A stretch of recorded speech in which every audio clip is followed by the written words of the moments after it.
मैं निक्की कुमारी साहब आज अपनी स्वरचित कविता आपके समक्ष रखने जा रही हूँ, जिसका शीर्षक है ना बने अब कोई निर्भया।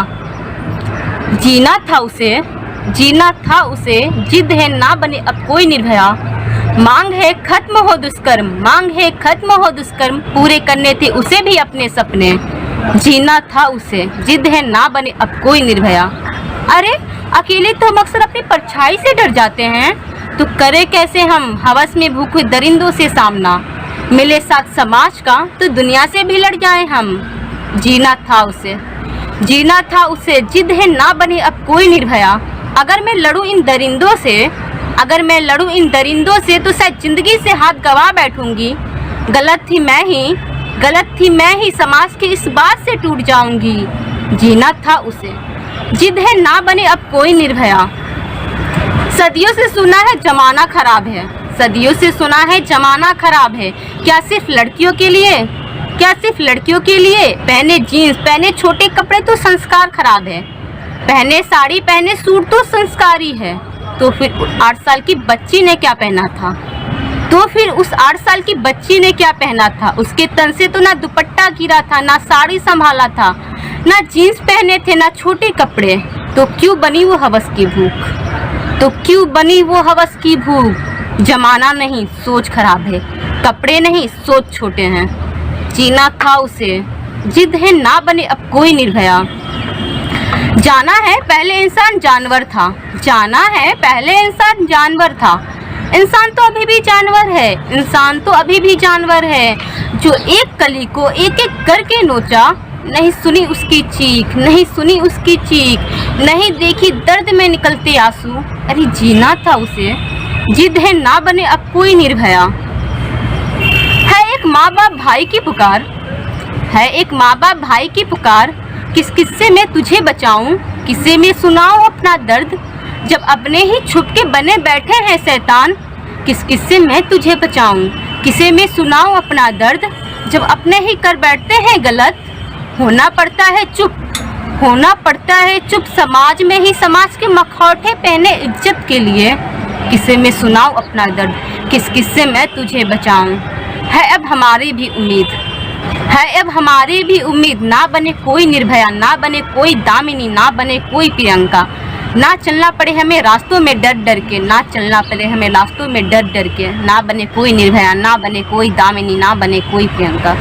अरे जीना था उसे, जिद है ना बने कोई निर्भया। धन्यवाद।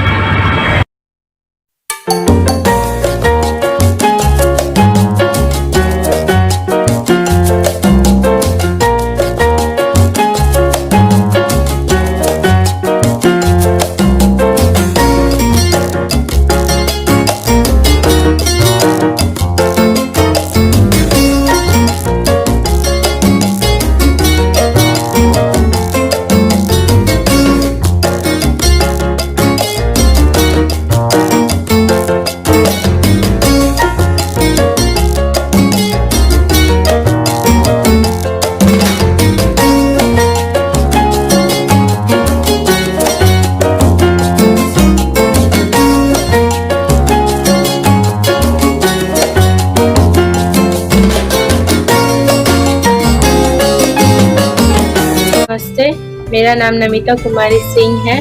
मैं सुषमा मैम के साथ जुड़ी हुई हूँ और सुचिता से भी जुड़ी हुई हूँ। मैं आपके सामने अपनी कुछ ड्राइंग प्रस्तुत करने वाली हूँ। मैंने अपनी पहली ड्राइंग कोरोना वॉरियर्स के लिए बनाई है, क्योंकि उन्होंने अपना योगदान काफी दिया है इस कोरोना काल में और हर ने अपना कर्तव्य निभाया है। दुर्गा माँ जो शक्ति का एक प्रतीक है और उन्होंने इस प्लास्टिक जैसे महिषासुर का वध कर रही हैं। अकेले रहना और प्रकृति के बीच में घुल मिल जाना, वो भी एक अलग ही अनुभूति होती है।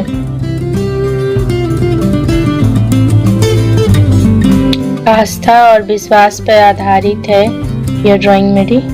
मैं साईं बाबा, ईश्वर कभी भी ऊंच नीच और गरीबी नहीं देखते हैं और बस वो आस्था और विश्वास ही देखते हैं। ये मेरी ड्राइंग पशुपालन पर आधारित है। इसमें एक बूढ़ा व्यक्ति अपने पशुओं को चरा रहा है। ये मेरी ड्राइंग प्रेम प्रसंग को लेकर है। प्रेमी अपने प्रेमिका के सामने अपना प्रेम जाहिर कर रहे हैं।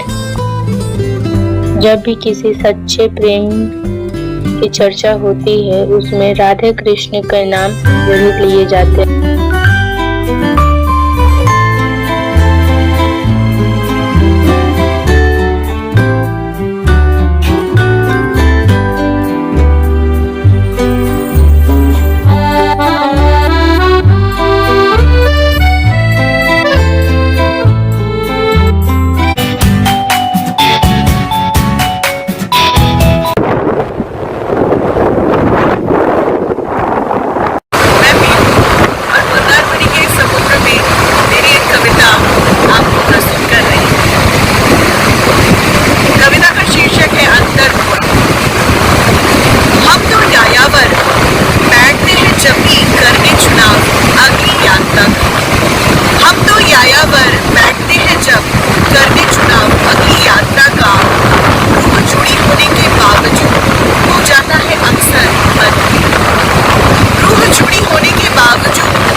मेरा नाम निखिता पांडे है।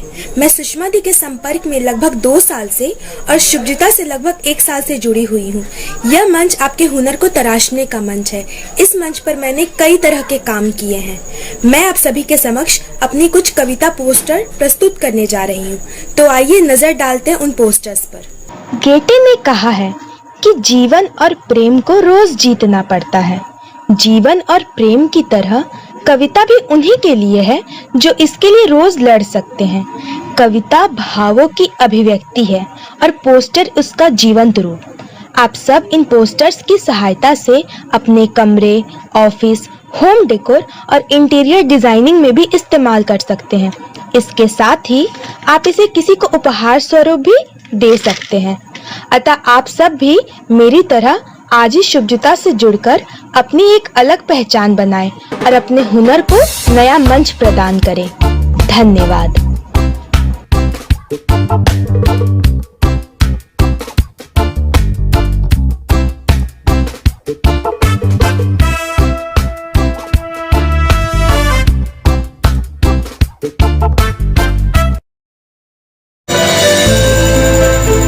नमस्कार, मैं प्रीति साव। मैं आप सभी के समक्ष अपनी स्वरचित कविता प्रस्तुत करने जा रही हूँ, जिसका शीर्षक है हल्की सी मुस्कुराहटें। कविता कुछ इस प्रकार है। ये हल्की सी मुस्कुराहटें चिंताओं से देती है एहसास, न होती किसी की तलाश, न कोई चाह। ये मुस्कुराहटें भी कितनी अजीब है ना। यह देती है सुकून, यह खो देती है खुद को जिंदगी के महफिलों में। दिल में जगाती है उमंग जीने की ये हल्की सी मुस्कुराहटें। यह भी कितनी बेवजह होती है ना, फिर भी छिपी होती है इसके पीछे कोई न कोई वजह। वजह क्या है? वजह है मेरे जिंदगी के बीते हुए कुछ लम्हे। वजह है किसी की कही हुई बातें। वजह है उन गलियों, उन जगहों से गुजरे हुए कुछ अच्छी यादें। इन्हीं सब वजहों के पीछे छिपी है मेरी ये हल्की सी मुस्कुराहट, मेरी ये हल्की सी मुस्कुराहट।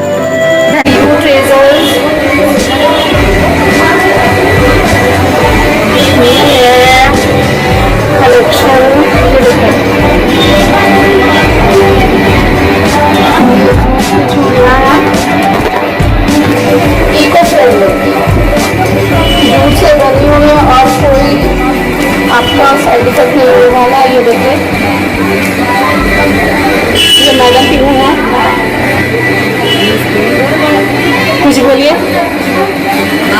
हमारे हमसे जुड़िए, इको फ्रेंडली चीज़ें बनाते हैं और रिसाइकिल चीज़ें बनाते हैं ताकि प्रकृति से जुड़े रख सकें। और साथ ही हम लोग भारत की art and culture, craft culture को आगे ले जाने में हमारी कोशिश चल रही है। इसमें आप भी हिस्सा बन सकते हैं तो ज़रूर हमारे इस मिशन में शामिल हों। देखिए, शुभारी उल्लास एक बहुत ही अच्छी पहल है। मैं साधुवाद देती हूँ और बहुत बहुत शुभकामनाएं देती हूँ कि ऐसे कार्यक्रम और होते रहे ताकि उभरती महिलाओं को, जो एंटरप्रेन्योर है, इस उद्योग में कुछ करना चाहती है, उनको हौसला मिले और आगे बढ़ने का एक नई हिम्मत मिले। शुक्रिया पीयू जी।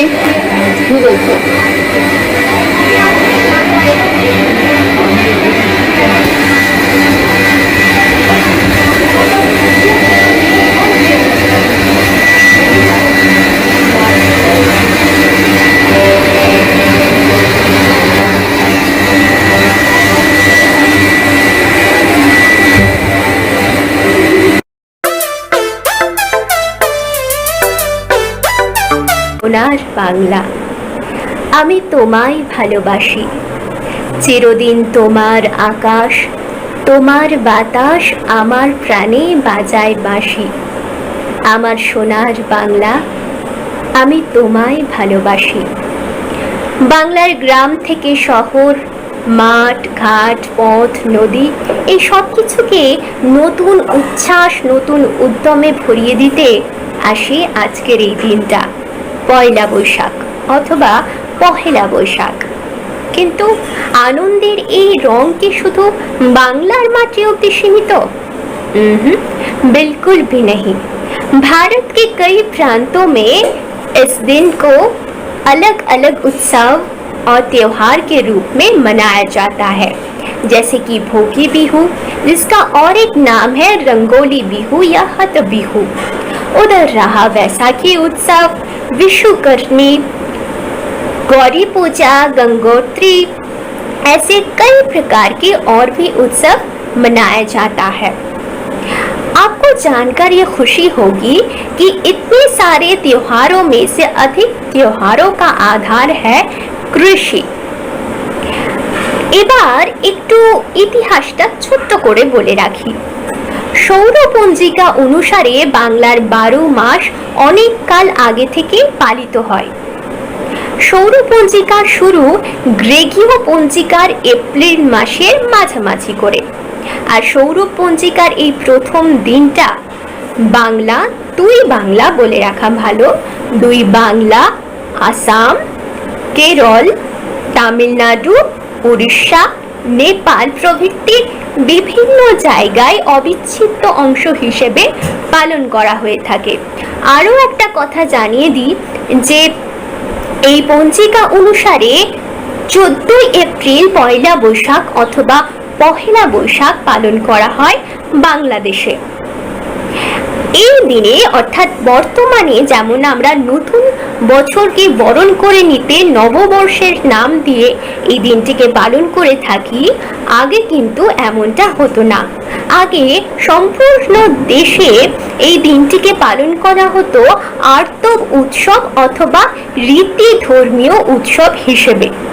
কারণ তখনকার দিনে প্রযুক্তি অত শক্তিশালী ছিল না, ফলে কৃষকদের ঋতুর ওপরেই নির্ভর করে থাকতে হতো, যেখান থেকে এসেছে এই उत्सवेर आधार व धारा। तो हम इस प्रकार यह देख सकते हैं कि त्योहार के रूप में भी हम अलग नहीं हैं। उत्सवेर रंगेও কিন্তু আমরা প্রত্যেকে এক। তো এই এক প্রথম অথবা পয়লা যে নামেই ডাকুন না কেন। আজকের এই শুভ দিনটা যেন আপনাকে এবং আপনার পরিবারকে অনেক অনেক আনন্দ এনে দেয়। সকলে খুব ভালো থাকবেন। সকলকে নিয়ে বাড়ির প্রত্যেক মানুষকে আরও একবার নতুন করে ভালোবাসায় বেঁধে রাখুন। ভালো থাকুন, সুস্থ থাকুন। আরও একবার আপনাদের সকলকে নববর্ষের শুভেচ্ছা। ধন্যবাদ।